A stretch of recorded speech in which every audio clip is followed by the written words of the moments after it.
Voy a recibir acá en nuestro living virtual a Axel Kicillof, el gobernador de la provincia de Buenos Aires. Buenas noches, Axel, ¿cómo estás? Ale Berkovich, desde C5N.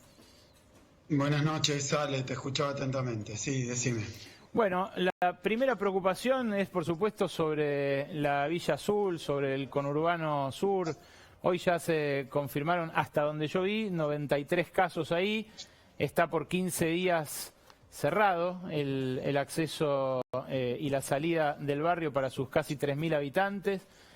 ¿Hay posibilidades de que esto ocurra en otras villas de las más de 1.000 que tiene la provincia, Axel?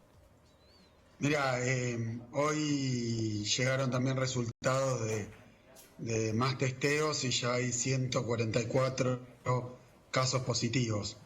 Así que la situación es que todavía hay algunos exámenes que no tienen resultado ahí en el barrio Villa Azul y bueno, esperándolo. Como vos decías, se ha adoptado una medida de cuarentena en realidad más estricta, porque obviamente hay un contagio bastante difundido y la idea es asistir a los que están en el barrio para que ese contagio no se traslade a otros lugares. Un poco un criterio epidemiológico de aislación más fuerte y de aislamiento más fuerte en aquellos sectores donde hay más contagios. Con respecto a la situación, acá tenía los datos, a ver qué...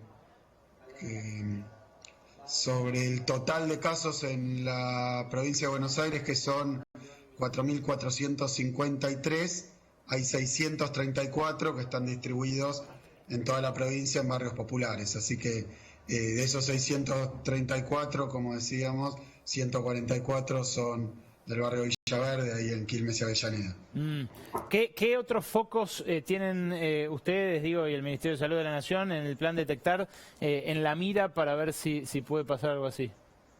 Mira, hoy hubo operativo en el barrio 9 de Julio, en Don Orione y en La Cava, más o menos 6.000 personas, no testeadas, sino que se testea cuando hay algún síntoma, y la verdad que la cantidad de sospechosos, 16. De los testeos, que es que si uno testeara a todos, tampoco tiene certeza de que hay mucho falso negativo, porque cuando hay o incubación o no hay síntomas, la verdad que el test no da positivo en muchos casos, entonces habría que testear todo el tiempo a todo el mundo, ¿no? Pero la pregunta es, ¿están ustedes pensando en esta medida extrema para otros barrios? Porque esta es lo más... Hoy no hay ningún otro barrio, como te decía, 640, nosotros tenemos prácticamente, dicen los números, cerca de 2 millones de personas viviendo en barrios humildes, de diferentes características. Por ejemplo, ahí en Villaverde vos tenés una parte de la de Avellaneda que fue urbanizada y la parte de Quilmes que no. Entonces son situaciones muy distintas, pero no, hoy no hay ninguna otra situación por el estilo. Hoy te preguntaron y vos dijiste que si hubiera un brote en un edificio o en un barrio cerrado o en un country, también lo cerrarías. ¿Cómo harías? Porque seguramente sacarían amparos, llamarían a la televisión, habría alguna clase de resistencia, intuyo. No, supongo a nadie le gusta el aislamiento que venimos teniendo desde hace ya 2 meses, que en algunos casos es muy estricto. Desde el principio fue una cuarentena muy estricta, con solo salidas de compra muy cerquita. O sea, la mayoría de la ciudadanía está encerrada en su casa hace mucho tiempo, con el objetivo cumplido de que el crecimiento fuerte de los casos no ocurriera ni bien llegar a los primeros casos a la Argentina. La verdad que en eso hemos tenido un resultado muy bueno. Vos comparabas recién con Chile, pero con Brasil, con otros países, sin evaluar su política, solo los hechos. Lo que tenemos es que el contagio fue más lento, al principio muy lento, y bueno, ahora estamos en una fase de aceleración, por eso también hacer más rígida la cuarentena en general. En el caso de lo que recomiendan... Uy, ¿se congeló? ¿Lo que recomiendan? Ahí perdimos la conexión, estamos reconectando avatares de la cuarentena y de las entrevistas a la distancia. Estamos, por supuesto, retomando. Noé, adelante. Estaba justamente para darle paso a Noelia Barral Grijera para que le haga la primera pregunta al gobernador. Ahí reconectó. Axel, está también Noelia Barral Grijera aquí. Adelante, Noé, buenas noches. Muy buenas noches, gobernador. Quería consultarle, en el marco de este brote que estamos viendo, que está muy fuerte en la ciudad de Buenos Aires, pero que también está impactando en el conurbano, dos cosas. Número uno, si lo satisface la marcha atrás que dio Horacio Rodríguez Larreta con el cierre de algunos comercios en la ciudad. Y número dos, si el sistema sanitario de la provincia de Buenos Aires está preparado para lo que se viene.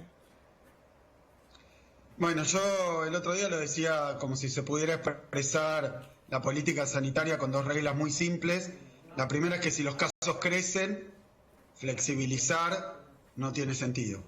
Porque cuando están creciendo los casos, el problema que hay, lo veía recién ahí en C5N, en Chile, que hablaban de las últimas camas, una médica, la verdad que les recomiendo a todos verlo, simplemente para tomar conciencia de la dimensión y el problema que genera el coronavirus, y empiezan a sucederse los casos y en todos lados al mismo tiempo, no hay sistema sanitario que aguante. Obviamente hay algunos más preparados, los de los países europeos, centrales, que también se vieron desbordados. Conclusión, si están creciendo los casos, no sé si satisfacción o no, la regla que es clara y me parece de sentido común es que si hay más casos, conviene aislar más, que es la única vacuna que tenemos para impedir que eso siga pasando. En segundo lugar, que si en un lugar hay más casos, lo decía antes, y en otro menos, lo que no conviene de ninguna manera es permitir la circulación y el entrecruzamiento viral entre esos dos lugares. Así que bueno, esos son los dos criterios, me parece bastante sencillos, que se están aplicando. Por eso yo creo que en la Ciudad de Buenos Aires la decisión que se tomó es que están en una sección empinada de la curva, es el lugar con más contagios. En la Ciudad de Buenos Aires hay 3 millones, en el conurbano 7 millones, pero hoy en la ciudad, porque es donde empezó, hay contagios, no es una cuestión de comparar, entonces me parece lógico, razonable que se tomen las mismas medidas coordinadas con la provincia. Eso me parece que está muy bien, lo compartimos con Larreta.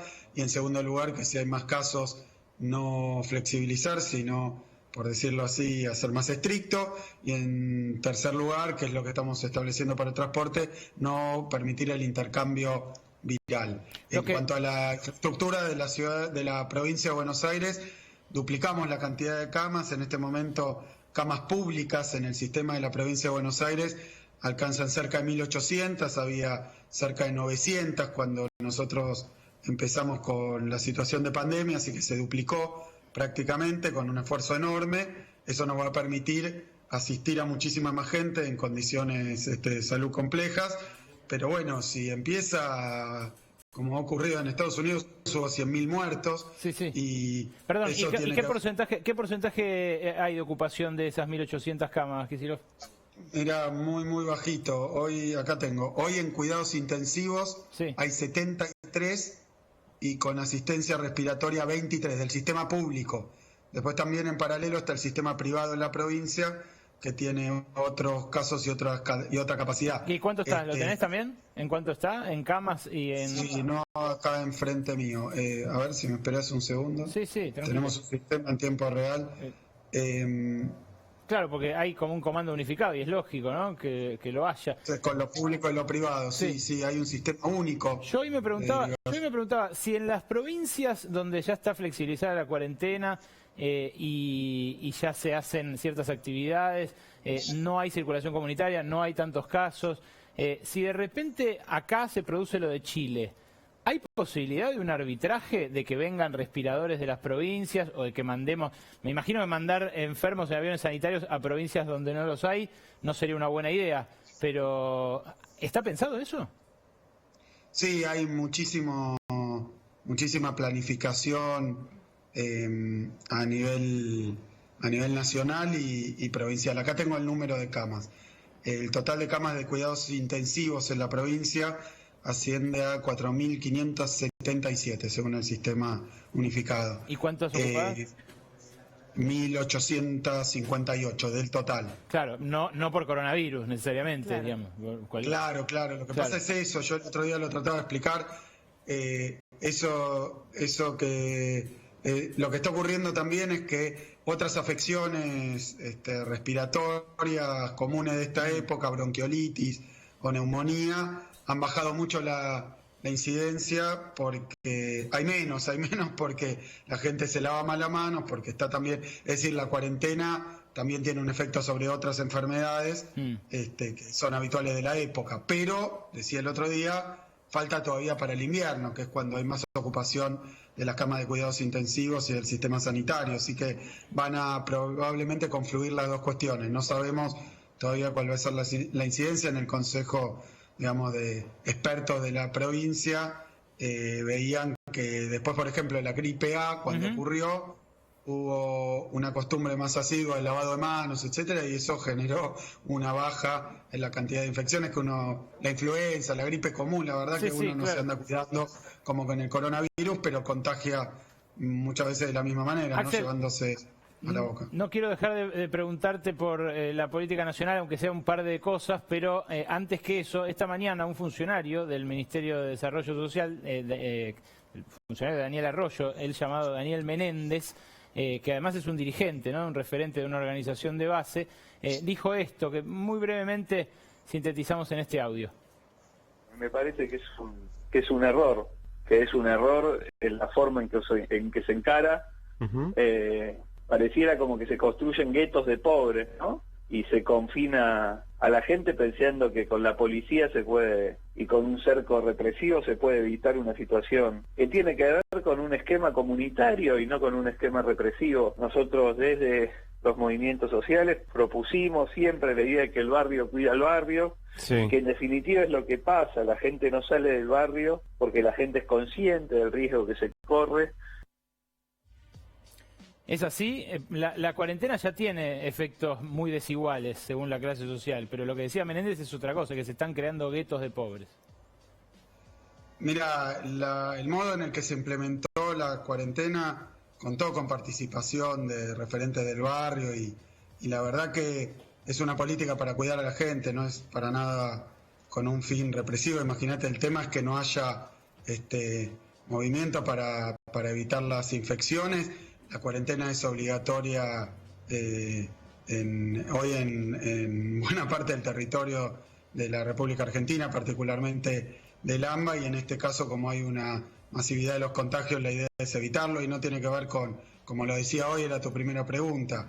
Es la recomendación, obviamente contra la voluntad, si fuera generalizado no se puede hacer ni la intención. El tema es también cuidar, y sabemos que lo que pasó en los barrios populares de la capital tuvo que ver con que a veces la gente no quería abandonar su lugar su vivienda por miedo a que le faltara algo o algún hecho de inseguridad. También son muchos factores. Yo lo que te digo es que la decisión se tomó por parte de la provincia con la participación de los dos intendentes, de referentes del barrio, de nuestro Ministerio de Desarrollo Social particularmente. Tampoco a uno se le ocurren estas cosas, son medidas sanitarias para evitar que haya difusión de los contagios y nada más, y me parece que se está asistiendo, obviamente. Son cuestiones, todo lo que está pasando es difícil prepararlo y que no haya ningún problema en la implementación. La idea es suplirlo de todo lo que necesitan y de manera de evitar que eso, ahí muy cerca está también Itatí. Entonces la idea es que no irradie, que no se difunda, pero tampoco tiene que ver con la clase social, es una medida sanitaria y el virus, si afectara, lo decía hoy a la mañana, algún otro lugar con mucha incidencia, se buscaría también una cuarentena mucho más estricta. Obviamente lo que vos me decías, creo que cuando se cortó tiene que ver con diferentes predisposiciones, pero la verdad que a mí, recorriendo todos los barrios populares en los que estuve en la provincia de Buenos Aires, vi mucha intención y mucha precaución y mucha conciencia de que es un riesgo para todos y de que el sistema de salud o las condiciones particulares a veces no son las más favorables. Obviamente uno trata de cuidar. Perdón, Axel, si pasara lo mismo que está sucediendo en Villa Azul, en Villa Itatí, que tiene muchísima más cantidad de población, ¿te imaginas que también la medida sería cerrar el barrio? En cada caso se van a tomar medidas particulares. La verdad que depende de muchos factores. En este caso, también de la dimensión, de la capacidad de atención. También uno se pregunta si pasar en varios lugares al mismo tiempo. Claro. Lo óptimo es hacer un aislamiento muy estricto para evitar que hoy creo que de 82 testeos, 31 dieron positivo en el barrio, o sea que evidentemente ha habido mucho contagio. Y lo vimos también en los barrios humildes, en 31 y en 1114, en la Ciudad de Buenos Aires hay más de 2.000, creo que 2.500 contagios. Bueno, el tema es cuidarlos. Afortunadamente, la gran mayoría está o con síntomas leves o muy poquitos síntomas, entonces también se buscaron medidas también de cuidado y de respeto bueno, y de atención, ¿no? Porque es sanitario también. Sí, hay que pensar que estamos hablando, Ale, Noelia, de enfermedad. Está clarísimo, de Axel. situación de enfermedad, que nadie está exento. Hoy lo veía a Bernie más temprano diciéndole a una periodista que bueno, que estaba obviamente en el estudio de televisión con calefacción. Decía Bernie, estamos trabajando día y noche en el barrio con una presencia muy fuerte de organizaciones, de los intendentes, de todos los ministerios. Es una medida multidisciplinaria. Va a ir también el Ministerio de las Mujeres, va a ir gente de salud mental. La idea es hacer un enfoque integral y tratar de que esto se pase lo antes posible y con el menor, con los menores inconvenientes posibles. Axel, se ha suministrado muchísimo alimento. Bueno, es eso, la verdad, la intención es esa, es cuidar. No quiero dejar de preguntarte dos cosas. Una, el sábado a la noche en la conferencia de prensa dijiste que remontaron la situación después de una gestión que había abandonado mucho el sistema de salud.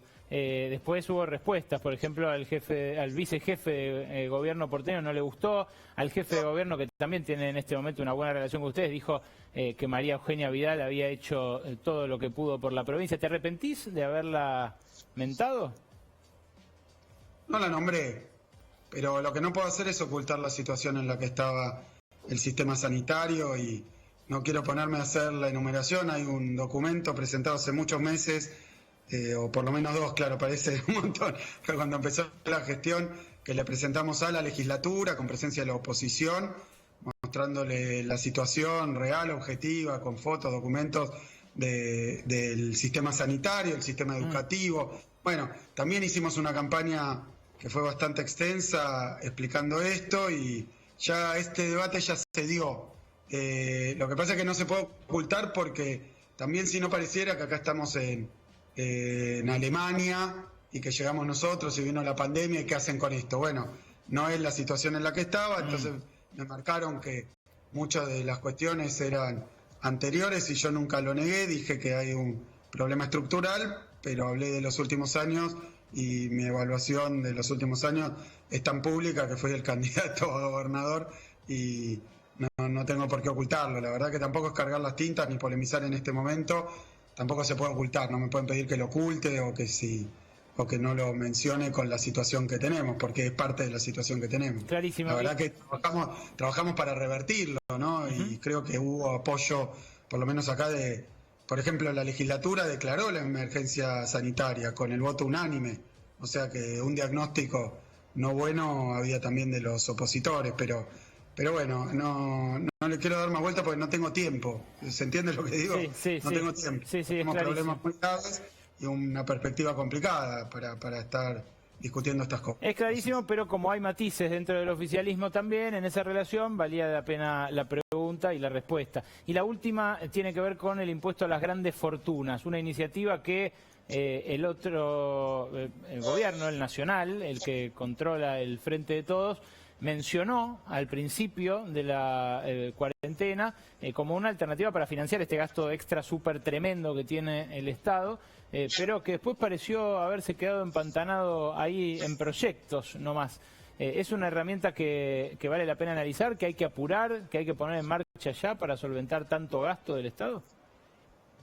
Mira, yo vengo, sabés, Alejandro, que tiene que ver con mi especialidad universitaria, académica y profesional.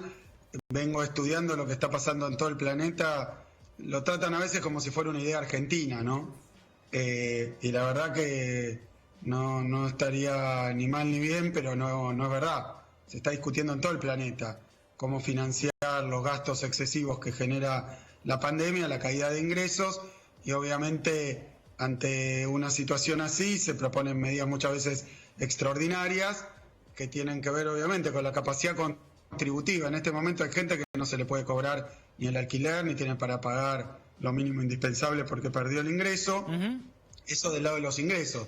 Pero después está la riqueza, lo que hay de riqueza acumulada. Me parece que en otros países hay unas tasas mucho más elevadas de gravamen sobre la riqueza, o sea, se les cobra más y de una manera muy significativa a los que más tienen. A mí ese criterio tiene que ver con algo que también se ha visto en la pandemia, que es que, lo decía hoy Alberto, presentó acá en La Plata, vino a presentar un plan de obras para este tiempo, y decía, una cuestión que exhibió y nadie se puede hacer el distraído de la pandemia, es la enorme desigualdad que hay en la Argentina. Algunos se habían acostumbrado, nosotros vinimos a tratar de revertirla, y me parece que en un momento donde caen muchísimos los ingresos de algunos ya no tienen la olla para rascar ni siquiera de sus ahorros, y hay otras grandes fortunas, esa desigualdad es de todo el mundo, y a quién va a financiar esto sino con un sistema impositivo progresivo que le cobre más al que más tiene. Me parece evidente, de todas maneras no es una decisión que podamos tomar en la provincia, lo tiene que discutir el Congreso. No, bueno. Me parece una buena discusión, es una buena discusión para tener ahora. Ustedes intentaron subir alícuotas a las grandes extensiones de tierra en la provincia de Buenos Aires y hubo todo un debate a principios de este año, por eso también vale la pregunta. Totalmente, no, estoy dándote mi respuesta. Para mí, obviamente, el sistema impositivo, todo se rasga la vestidura diciendo que es regresivo, o sea que le cobra más a los que menos tienen, pero esos mismos, cada vez que hay una discusión sobre cómo hacerlo más progresivo, más en el marco de una pandemia y de una emergencia como la que hay, se rasga la vestidura para que no se discuta nada.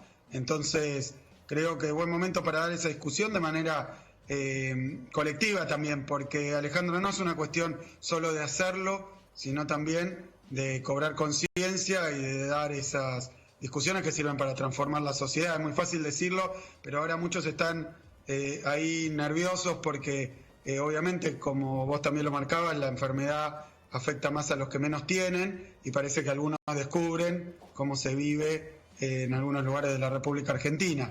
Lo que hay que hacer no es ahora estar preocupado porque eso puede pasar a otro lado, sino básicamente solucionarlo, usar esto para que se vea y después empezar a solucionarlo.